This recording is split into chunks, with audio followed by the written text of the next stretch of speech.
Nesta terça-feira, em Brasília, Lula tentou minimizar a crise entre o governo e o Congresso. Em conversa com jornalistas no Palácio do Planalto, o presidente disse que as derrotas enfrentadas pelo executivo nas duas casas legislativas nos últimos dias fazem parte da briga política. Qual é a briga com o Congresso? Ou seja, a briga é o normal da divergência política no Congresso Nacional, que tem vários partidos políticos, que tem programas diferentes. Então eu estou convencido de que nós estamos numa situação, eu diria, de muita tranquilidade na relação com o Congresso Nacional. Deputados e senadores devem analisar nesta quarta-feira, em sessão conjunta do Congresso, uma série de vetos de Lula a projetos de lei aprovados pelo Legislativo. A expectativa é que o governo sofra novas derrotas. Entre elas está o veto presidencial ao projeto de lei que restringiu o direito a saídas temporárias de presos. Hoje, Lula disse que se os parlamentares optarem por derrubar o seu veto, o problema será do Congresso. Eu nunca fico nervoso, eu nunca fico irritado, porque o Senado derrubou outra coisa, porque a Câmara derrubou. Não, é um papel deles. Eu não tenho o que reclamar. Eu muitas vezes fico chateado com a minha incompetência de não ter convencido eles, ao contrário.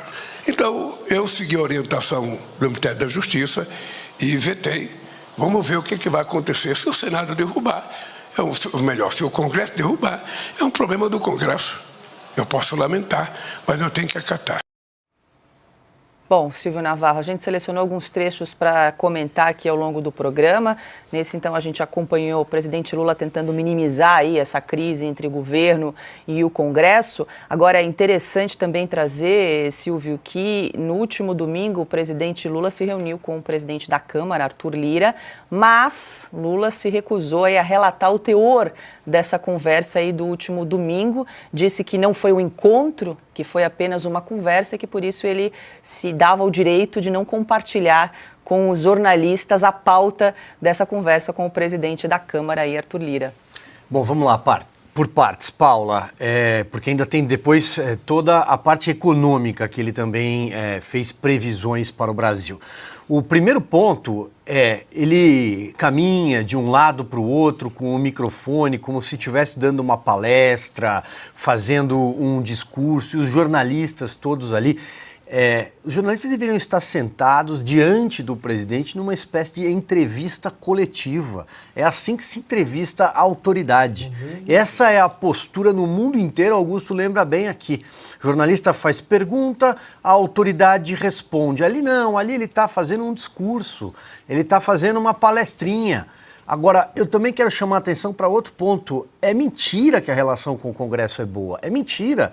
O projeto das saidinhas dos presos, o governo vai sofrer uma derrota nesta semana.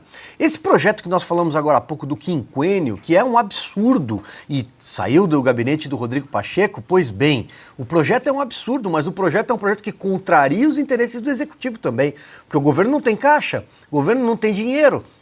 Mas é outra derrota. Como outros projetos estão andando sim, como Arthur Lira tem uma lista de CPIs dos mais diferentes temas para investigar, por exemplo, compra de energia da Venezuela, para investigar aquele projeto estapafúrdio que não foi adiante de passagens aéreas subsidiadas a R$200. Tem inclusive um pedido de CPI sobre combate ao crime organizado e a forma como os ministros, Flávio Dino, que foi transferido dentro desse consórcio de governo, foi transferido do Executivo para o Judiciário, e Ricardo Lewandowski, que fez o caminho contrário, com uma escala para a advocacia de uma empresa interessada no mesmo Supremo, eles foram responsáveis pela política de segurança pública. Então, é mentira, o governo Lula, ele mesmo, Lula, ontem disse, nesta semana, ele disse que o partido do presidente tem só 70 deputados e 9 senadores. Não foi ele quem disse isso? Essa é uma boa relação? O presidente da Câmara dos Deputados só sentou com o presidente da República, como você citou, Paula, porque não há articulador político neste governo. O articulador político foi chamado publicamente de incompetente pelo Arthur Lira, e estou falando aqui do Alexandre Padilha.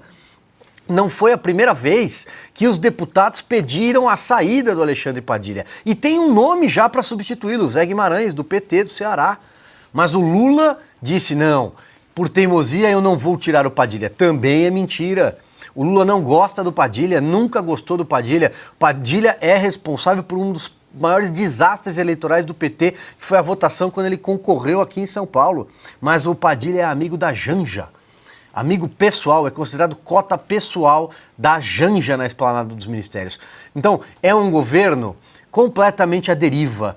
Um governo que tem um ministério com 40 pessoas, mais uma série de assessores pendurados em gabinetes e ninguém conseguiu ter uma ideia até agora. Um governo que tem pela frente muito tempo, caso esse governo de fato chegue até 2026, tem muito tempo pela frente, não tem dinheiro, não tem base no Congresso e ninguém consegue ter nenhuma ideia. Agora, eu fiquei surpreso. Café com jornalistas, tá certo.